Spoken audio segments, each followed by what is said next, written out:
दादू के सैलाब मुतासरीन ने दादू डिप्टी कमिश्नर हाउस के सामने एहतजाजी मुजाहरा करके रोड ब्लॉक कर दिया। सैलाब के मुतासरीन ने कहा कि दादू जिले इंतजामिया को फंड जारी हुए, बड़ी तादाद में राशन तंबू मिले, इसके बावजूद सैलाब मुतासरीन को कुछ भी नहीं मिल सका। सिर्फ और सिर्फ मनपसंद लोगों को नवाजा जा रहा है। इमदादी सामान गोदामों में भरा पड़ा है। मजीद तफसीलात बता रहे हैं असगर खान मल्ला।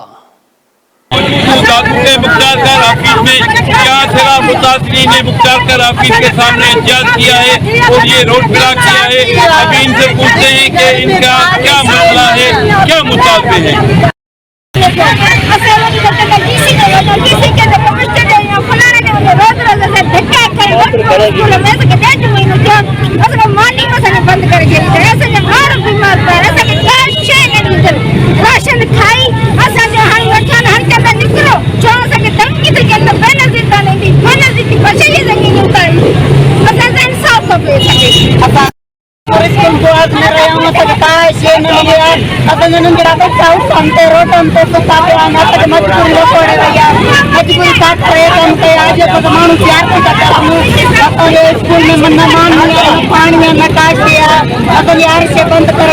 बंद करे सामान मिले तो वगैरह खाई बच्चा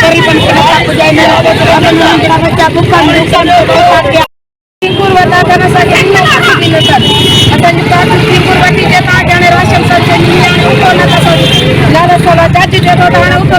स्कूल खाली करायो सब कुछ भी न पाए, कुछ भी न जेको भी मिले तो पार खाई था वजन सलाह करे कमरे टन पार में वडेरा न सुनियानी न खातेदार मानी भी बाहर कर राजू लोग इतनी होते हैं यहाँ अचानक टेंशन होते हैं, मुख्तार काला होते हैं अचानक वो मतलब इनके खाने में अंगूर ता गई अचानक ये किलोमीटर पे ना ले मैं कच्चा चारा रहता है दवा में खा रहे हैं मर गए तने ऐसा का 4 महीना दिया फंक्शन कर रहे बिहार में काम करनी है कटन भी काम ऐसा का काश है न लिया ऐसा का वो बने बच्चन के काश है खा रही हो सबती ऐसा बेघर दिया है उनका जान से जिस्म से कपड़ा पानी दो ऐसा का काश है न बची आई ऐसा का करो जज साहब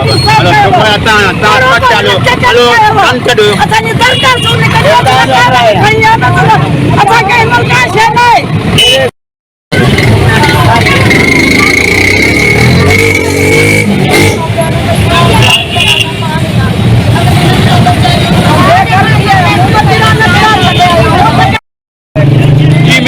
मौजूद हूँ दादू के डिप्टी कमिश्नर हाउस। ये डिप्टी कमिश्नर का हाउस है। तो यहाँ ये सैलाब मुतासिर, ये सामने कैमरा मैंने आपको दिखाए, तो यहाँ ये सैलाब मुतासिर ने एहतजाज किया है और इनका कहना है कि इनको जो राशन दिया जाए और इनको स्कूलों से निकाला जा रहा है। तो इनका कहना है कि अभी इनके इलाकों में बहुत सारा पानी है तो वहाँ वो ये नहीं जा सकते। जब